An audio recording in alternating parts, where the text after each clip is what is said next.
আমাদের টাঙ্কি খালি দেখাইতে পারবো। বাবা মারা গেছে, আমি পানির জন্য আরেক জায়গায় গোসল করাইতে হইছে না করতে, তারপরে মনে করেন বাথরুমে যেতে বাচ্চা কাচ্চা নিয়ে অনেক কষ্ট হইতাছে। রাজধানী মিরপুর। দিনের আলো ফুটতেই শুরু হয় পানির জন্য অপেক্ষা, তারপর সংগ্রাম। আমরা 2-3 দিন পরে একদিন গোসল করছি। মিরপুরের পশ্চিম শেওড়াপাড়া ও কাজীপাড়া এলাকায় কয়েকদিন ধরে তীব্র পানি সংকটে চরম দুর্ভোগে পড়েছেন বাসিন্দারা। কোথাও কয়েক ঘন্টার জন্য পানি মিলছে, আবার কোথাও দিনরাত শুকনো থাকছে পানির ট্যাপ। পানির লেগে মনে করেন টয়লেটে যাইতে পারে না, পানি যে এত একটা কষ্ট। আমরা 2-3 দিন পরে একদিন গোসল করছি। আমরা পানি পাই না, মোটেই পানি পাই না, একদম পানি নাই। আমাদের টাঙ্কি খালি দেখাইতে পারবো। ওয়াসায় গেলে, ওয়াসা অফিসে গেলে বলে যে আপনারা ইসে যান, পাম্পে যান, পাম্পে গেলে বলে যে ওয়াসা অফিসে যান। আমাদের এই কথা বলে। এদিকে পানির সমস্যা 6 থেকে 7 মাস ধরে, মানে পানির অনেকই সমস্যা, যে পানি ওয়াশারের লাইন পানি পাওয়াই যায় না। লাইনে পানি নেই, কেন না এটা তো বলতে পারি না। লাইনে পানি নেই, পাম্পওয়ালারা বলে যে আমাদের পাম্পে পানি কমোটেই, মসজিদে যে পানি হয় পানি থাকে না। বাবা মারা গেছে, আমি পানির জন্য আরেক জায়গায় গোসল করাইতে হইছে। তো এটার থেকে দুঃখের কিছু আর নাই।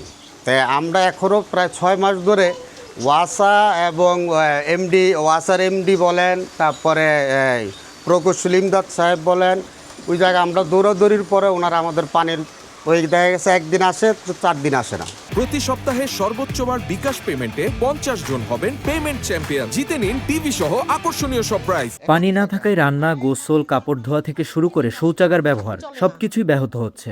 অনেক পরিবার বাধ্য হয়ে বাহির থেকে টাকা দিয়ে পানি কিনে আনছেন। এক ফুটা পানি নাই টাঙ্কিতে, টাঙ্কি একদম খালি। যে অন্যের বাসার থেকে পানি আনি, পানি আই না। যারা ডিপ টিউবওয়েল বসাইছে তাদের বাসার থেকে পানি আই না, চলি। রোজাই থেকে আমরা পানি কষ্ট করতেছি। মানুষ কয়দিন আমাকে পানি দেবো বলেন? যেমন এই সামনে এক আঙ্কেল ডিপ বসাইছে, উনি পানি দেয় আমাকে, যে একবেলা আমরা পানি নিয়ে কাজ করতেছি। ওয়াসার থেকেই তো ওনারা এসে কোনো করে না, গুরুত্বই দেয় না। না করতে, তারপরে মনে করেন বাথরুমে যেতে বাচ্চা কাচ্চা নিয়ে অনেক কষ্ট হইতাছে। ছোট ছোট বাচ্চা কাচ্চা আছে, ওনাকে কাপড় ধোয়া, ওই যে বল ভৈরা কাপড় ভিজাই রাখতে দিতে পারি না পানির অভাবে। এ অবস্থায় নিত্যদিনের প্রয়োজনীয় কাজকর্ম বন্ধ হওয়ার উপক্রম হয়েছে। সবচেয়ে বেশি ভোগান্তিতে পড়েছে শিশু, বয়স্ক ও কর্মজীবী মানুষ। মনে করেন এই পানি কইরে আছে না, যে 3-4 মাস আছে না, এখানে মাজার বেতার লাগিয়ে মনে করেন কাজ করে কোনো ভাত খেতে পারি না। অনেক সমস্যা হয়েছে আমাদের, যেমন আমার বাচ্চারা অসুস্থ হয়ে পড়েছে পানির অভাবে। দেখা যায় আমরা অন্যের বাড়িতে গিয়ে আমাদের ঝামেলা করতে হয়েছে, অন্যের বাড়িতে গিয়ে আমাদের গোসল করা লাগছে। এ অবস্থা মোকাবেলায় ঢাকার ওয়াসার এক কর্মকর্তা বলেন, সংকট মোকাবেলায় বর্তমানে রেশনিং পদ্ধতিতে বিভিন্ন এলাকায় পালাক্রমে পানি সরবরাহ করা হচ্ছে। তিনি আশা প্রকাশ করেন কিছু দিনের মধ্যে পরিস্থিতি স্বাভাবিক পর্যায়ে ফিরে আসবে।